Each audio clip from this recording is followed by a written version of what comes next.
Hello, my name is Azlan bin Aziz. Today I will present about a review of technique used to measure feed intake in crustacean. This review is presented for Dr. Audrey Daning-Tuzan for subject biology of aquaculture animals in vertebrate semester 2 2019-2020 session. In my abstract, the paper was written to explain several techniques used to measure the feed intake in crustacean. The second one is help to determine suitable method to ensure the crustacea get enough food and gain better diet. And lastly is to help new farmer to know the perfect method can be used in captivation of crustacea. As for the introduction, aquaculture is the largest rising sector industry in the world.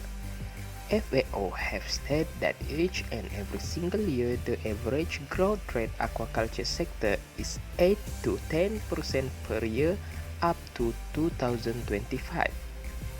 Feeding is the most important thing in aquaculture sector. It took 60 up to 70% cost production just for feeding management.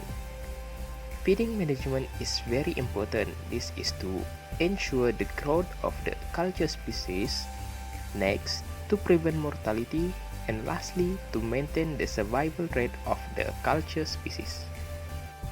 There are several methods have been used to determine the number of feed intake in crustacean, such as the first one is gut content analysis, the second one is biochemical analysis, the third one is different formulated feed method, the fourth one feed conversion ratio calculation and feed conversion ratio efficiency calculation, and lastly direct observation on feeding tray on shrimp farm.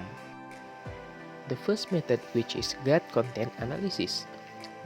This method is to determine feeding pattern and quantitative assessment of feeding habits. This method also helps to determine the number of feed intake by the crustacean. It also determines its feeding behavior, condition, and how they use energy by consuming the feed. This method also evaluates the habitat preference, preselection, and its effect to ontogeny. The advantages of gut content analysis method is this method is most used and the easiest method with great potential of result and really helpful for most biological and ecological studies. Crustacean gut content can be collected from live and fresh dye specimen or preserved specimen. There are two methods to classify the gut content, which is qualitative and quantitative methods. The second method, which is biochemical analysis. This analysis is to determine the proximate composition of diet, feces, initial and final crabs at the in vivo laboratory. The method is measure the moisture content of sample animal, which is crab, and feed after oven drying to a constant weight at 105 degrees Celsius. The sample then combusted at high temperature in pure oxygen.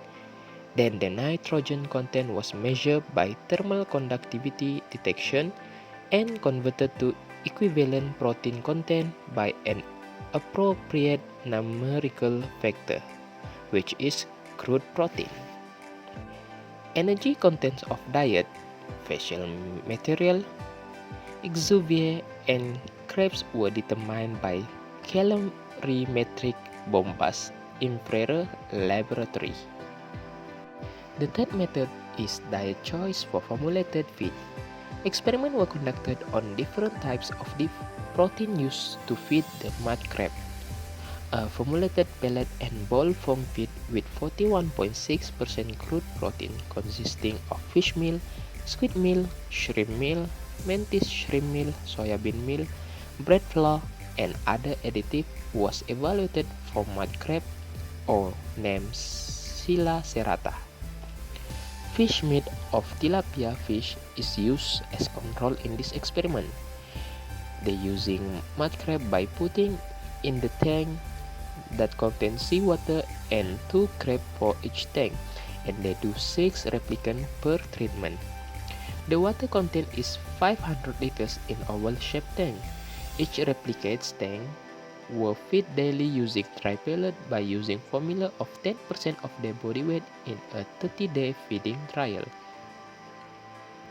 As for the result from this experiment, different type of feed have indicated that crab feed with dry form, either as ball or pellet, show better performance over those fed with the corresponding semi-moist feed either in ball form or pellet form.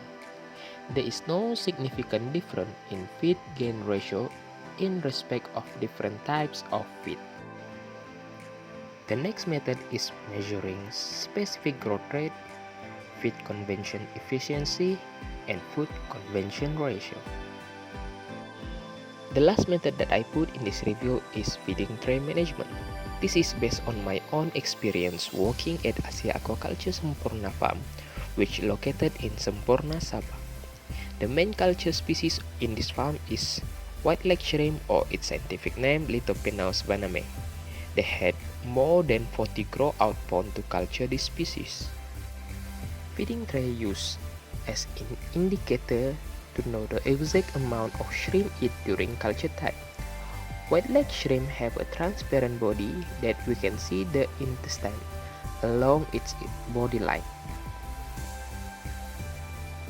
We have been taught to see the color of the intestine if it's same as the color of the feed. If the color is same as the feed given, it shows that the shrimp gets enough food and eat the feed given. But if the color is black, it shows that the shrimp doesn't eat the food, and maybe they have problem during culture. The most accurate method from these 5 methods that I've shown in this review is the method of calculation of FCR, FCE, and SGR. This is due to the formula that included in this method can contribute to not waste the food given in the culture species. As for conclusion, different technique of measuring feed intake in the crustacean shows a different result. This is important to all aquaculture community to provide a good quality of culture for protein source to the entire world. It also will help to enhance the growth of the company economy return. And lastly, different technique shows different result and have advantage and disadvantage of their technique. That's all from me. Thank you.